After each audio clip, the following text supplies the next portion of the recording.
Hello বন্ধুরা, তোমরা সবাই কেমন আছো? আশা করি ভালো আছো। তো গুড মর্নিং। তো তোমাদেরকে আমি ঠাকুর দর্শন করালাম। প্রথমে আমি দর্শন করি প্রত্যেকটা দিনই সকালে উঠে ঘুম থেকে।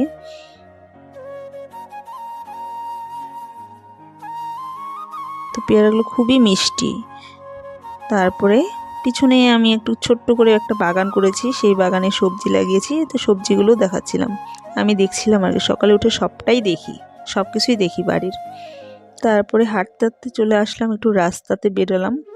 বেরোনোর পরে খুবই কুয়াশা ছিল শনিবারে। তো এখানে কুল গাছ আছে অনেকগুলো, খুব সুন্দর কুল হয়েছে। রাস্তা দিয়ে কিছুই দেখা যাচ্ছিল না, এতটাই কুয়াশা। তারপরে হাঁটতে হাঁটতে চলে আসলাম বাড়িতে, বেলাও হয়ে গেছিলো অনেক। তারপরে শনিবার, রান্নাঘরের পরিস্থিতিও খুব খারাপ। তারপরে এদিকে দেখি মেয়ে পড়তে বসে গেছে বাবার সাথে। তারপরে ওকে একটুখানি খেতে দিলাম। মেয়ে বলছিল যে আলু ভাজা করে দাও আর আমাকে রুটি আর ডিম পোচ দাও। তো মেয়ের বায়না, তো মেয়েকে রুটি করে দিলাম সকাল সকাল।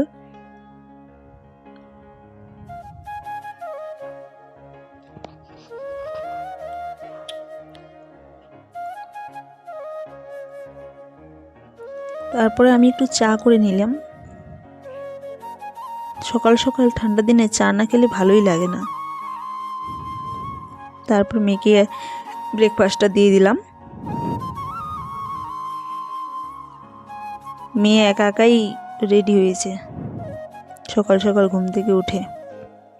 তারপরে কি করব, সকালে বাসি ভাত ছিল, তারপরে ওটাকে ফ্রাই করে দিলাম হলুদ দিয়ে, পেঁয়াজ দিয়ে, লঙ্কা কুচি দিয়ে। আমার তো খুবই ভালো লাগে, কিন্তু আমি খেতে পারিনি কারণ শনিবার ছিল। তো বাসিটা ওদেরকে দিয়ে আমি সমস্ত কিছু মেজে ঘষে স্নান করে পুজো দিয়ে তারপরে একবারে রান্না করে খেয়েছিলাম।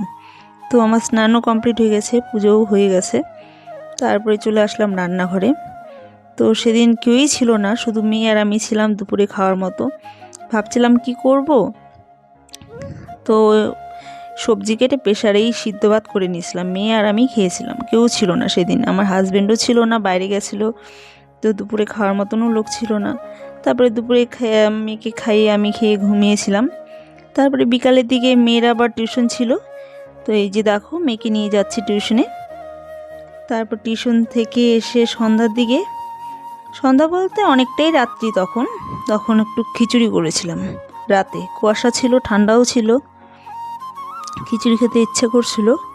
তাই শনিবার দেখে একটু নিরামিষ করে সমস্ত সবজি দিয়ে আর কি খিচুড়ি করেছিলাম একসাথে।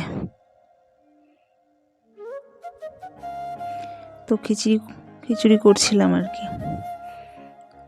তো সবজিটাকে কষানোর পরে ডালটা দিয়ে একটু নেড়ে চেড়ে কষিয়ে আতপ চালের খিচুড়ি করেছিলাম। চালটাকেও দিয়ে দিয়েছিলাম, একটু হালকা নেড়ে চেড়ে